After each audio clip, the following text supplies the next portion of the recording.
I'm Michael Gordon, and I'm doing questions 1 and 2. So question 1 is the average overhead depending on the product. And so the ones we found with the most overhead were products 2522, 5211, and 5500, which you can see are right here.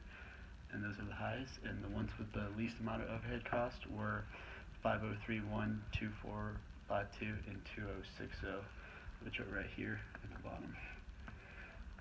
And then the reason we think you would have a lot of overhead in one and not a lot in the other is because the cost of the product itself. If you have a pretty high cost and then a low amount of units, your average cost per product is going to be a lot higher than if you have one that costs a lot and has a lot of units, or doesn't cost a lot and doesn't have a lot of units. And then it works the same way if it's low. That means it has a lot and costs a lot and has a lot and doesn't cost a lot and doesn't have a lot. And for question 2, it was asking the average product cost by plant. And so the conclusion we came to is that each plant, the product being made by plant is going to vary depending on how the plant is run, like efficiently, non-efficiently, and stuff. So if you go through all of the products, it varies a lot between the plants, as you can see here. So for like product 2030 and plant 2 and 5, it's like 2's kind of in the middle and 5's way down there. And then for 3 and 4, they're kind of the same, but they're all the way up there, which is really different from 2 and 5. And you can see the same thing in 2, 5, 2, 2. As you can see, like this one is just not even close. None of them are really close except 1 and 3. And so that's how we came to the conclusion of that it doesn't really matter. It matters like it doesn't matter that you're making the same product. It matters what plant it's being made in, because all these plants work differently. I'm Samantha Moore, and I had problems 3 and 4. And problem 3, we graphed the average product cost by shift. And as you can see, there's not a big difference between shift 1 and shift 2 in any of the products, really. Product cost, products, 50% of the products had less than $1,000 difference between the two shifts, and about 81% of the products had a difference of less than $2,000. So that's all putting them pretty close together.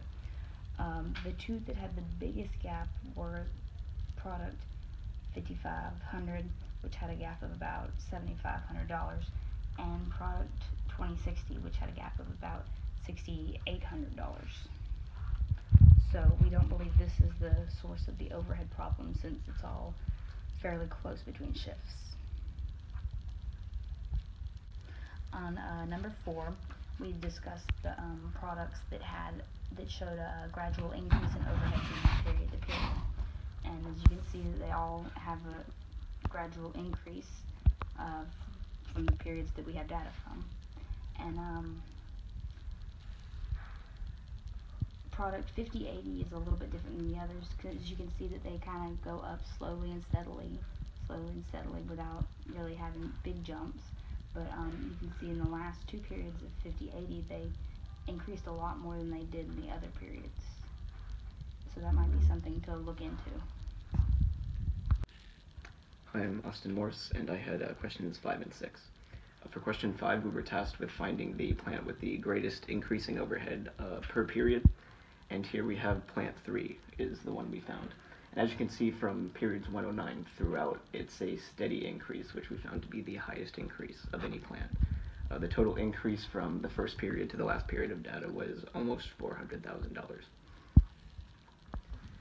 For number 6, we went through each plant and found the top products that increased by overhead through the plant. For plant 1, we have product 5051, and as you can see through the first 3 periods, it's fairly low and then jumps up and stays consistently high. That's a cause for concern. For plant 2, we had products 5600 and 2060. 5600 does the same general thing as the first one, which stays low and then jumps up high. And we also found 2060 in that plant has a steady increase throughout, which is also a cause for concern. For plant 3, we have product 5700.